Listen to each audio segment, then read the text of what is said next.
तमिलनाडु का करूर जिला, जहां 27 सितंबर की शाम राजनीति के एक बड़े मंच पर जश्न होना था, लेकिन वहां मातम पसर गया।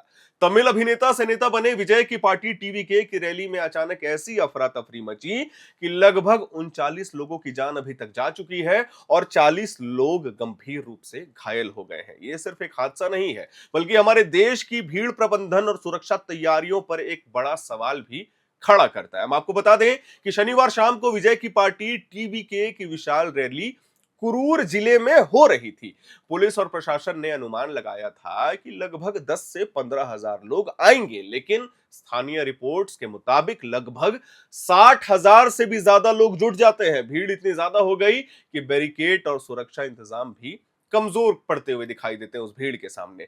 रैली में लोग घंटों से इंतजार कर रहे थे। ऊपर से विजय 5 से 6 घंटे की देरी से पहुंचे। जैसे ही वे मंच पर आए, माहौल और गर्म हो गया, लेकिन तभी स्थिति ने खतरनाक मोड़ ले लिया। विजय को यह बताया गया कि भीड़ में एक 9 साल की बच्ची गुम हो गई है। उन्होंने तुरंत माइक से यह ऐलान किया कि सभी लोग उस बच्ची को ढूंढें। यह घोषणा सुनते ही हजारों लोग अचानक इधर उधर हरकत में आ जाते हैं। पहले से ही थकी हुई और अधीर भीड़ में अफरा तफरी मच गई। लोग एक साथ आगे और किनारे की ओर दौड़े। इसी बीच धक्का मुक्की और दबाव से लोग गिरने लगे और हालात पूरी तरीके से काबू से बाहर हो गए। इस भगदड़ में अभी तक 39 लोगों की जान चली गई है। इसमें 16 महिलाएं, 9 पुरुष और 6 मासूम बच्चे भी शामिल हैं। करीब 40 लोग घायल हुए हैं और कई की हालात बेहद गंभीर बताई जा रही है।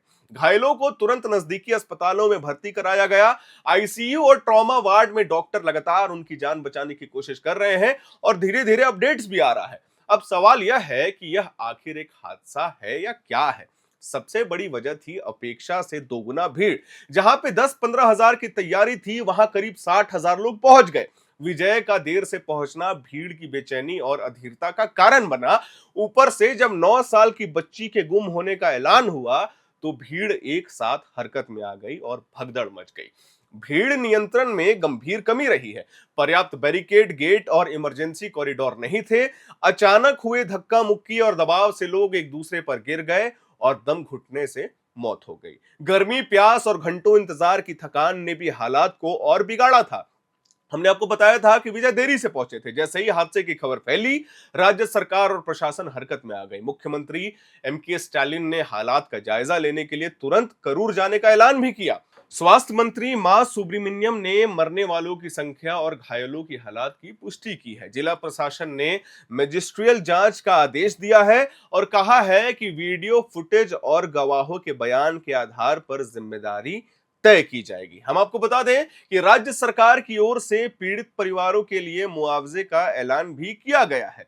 शुरुआती जानकारी के मुताबिक जो हमें पता चला है, मृतकों के परिजनों को 5 लाख रुपए और घायलों को 50,000 रुपए दिए जा रहे हैं। और इस हादसे पर देश भर से नेताओं की प्रतिक्रिया आई है। प्रधानमंत्री नरेंद्र मोदी, गृह मंत्री अमित शाह, रक्षा मंत्री राजनाथ सिंह, दिल्ली के उप मुख्यमंत्री अरविंद केजरीवाल और कई बड़े नेताओं ने दुख जताया है। सभी ने पीड़ित परिवारों के प्रति संवेदना जताई है और घायलों के शीघ्र स्वस्थ होने की कामना भी की है।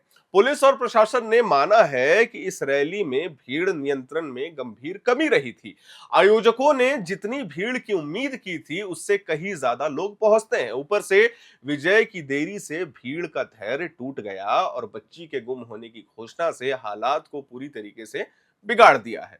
सवाल यह उठता है कि इतनी बड़ी भीड़ के लिए पर्याप्त इंतजाम क्यों नहीं किए गए?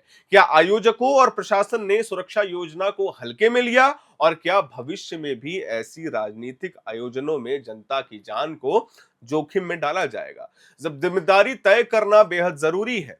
जांच से यह साफ होगा कि गलती किसकी थी, आयोजकों की, पुलिस की या दोनों की। लेकिन एक बात तो तय है, जब तक भीड़ प्रबंधन और सुरक्षा को गंभीरता से नहीं लिया जाएगा, तब तक ऐसे हादसे बार बार होते रहेंगे। ये सिर्फ करूर की त्रासदी नहीं है, बल्कि पूरे देश के लिए एक सबक है।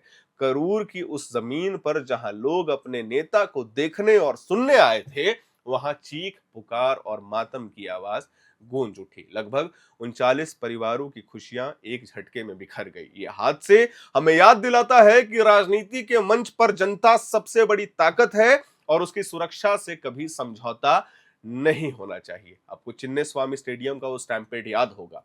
क्यों इतने बड़े बड़े सुपरस्टार्स को देखने के लिए लोग इतनी बड़ी मात्रा में जाते हैं, लेकिन उनका सुरक्षा कौन करता है? कौन देखता है कि वो सुरक्षित तरीके से उस रैली में है या नहीं है? ये सबसे बड़ा सवाल है जो हम आपके लिए छोड़ रहे हैं। हमें कमेंट बॉक्स में जरूर बताइएगा।